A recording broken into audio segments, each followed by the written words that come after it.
Hey guys, in this video we'll talk about Google's Open Health Stack, ChatGPT4's memory boost, Telia's digital transactions, bank failures. Google has introduced a new program for developers called Open Health Stack, which includes tools to help create health-related apps. The Open Health Stack focuses on fast healthcare interoperability standards, which makes it easier for developers to capture information and for healthcare workers to access it. To build this stack, Google has worked with the World Health Organization to keep the tools in check with the agency's recommendations for developing apps on Android. Next, OpenAI has built a version of GPT-4, its latest text-generating model that can remember roughly 50 pages of content thanks to a greatly expanded context window. With new developments, it can remember 5 times as much information as the vanilla GPT-4 can hold in its memory and 8 times as much as GPT-3.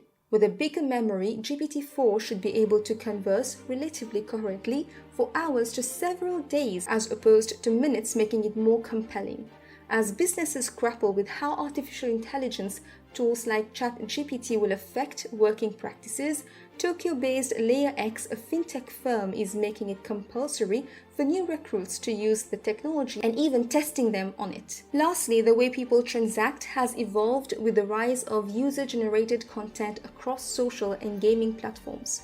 Telia wants to make it easy for companies that need financial services in a digital economy world, including the metaverse, to pay and transact with anyone in a regulated way. Telia has raised a total of $22 million in strategic funding from JP Morgan Payments and Dynamo, a Seoul-based crypto exchange operator. Here's something for you to think about. Silicon Valley Bank, a well-capitalized bank, was shut down by regulators and its deposits seized in the largest U.S. banking failure since 2008. The bank had been short on capital as its startup clients withdrew deposits and had been forced to sell all its available-for-sale bonds at a $1.8 billion loss. Signature Bank customers withdrew over $10 billion in deposits after the collapse of Silicon Valley Bank. Signature Bank, a New York-based institution with deep ties to the real estate and legal industries, had assets of $110 billion and deposits of $88 billion at the end of 2022. The recent collapse of Silicon Valley Bank and panic-induced withdrawals from Signature Bank illustrate the need for banks to transform their operating models to become more resilient and adaptable in an advocate reality. The banking industry's lack of agility and flexibility has left it vulnerable to sudden shocks, emphasizing the importance of proactive and innovative approaches to risk and liquidity management. Should banks embrace new technologies and business models to better serve their clients and adapt to market conditions to survive and thrive in an advocate reality? You tell me.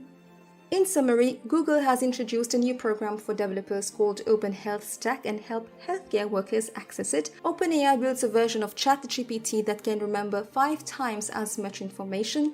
Telia makes company transactions across digital platforms easier and verifiable. The lack of agility and flexibility of the banking industry has left it vulnerable to sudden shocks. Thank you for watching. Don't forget to like and subscribe to the Leadapreneurs YouTube channel to get your weekly updates.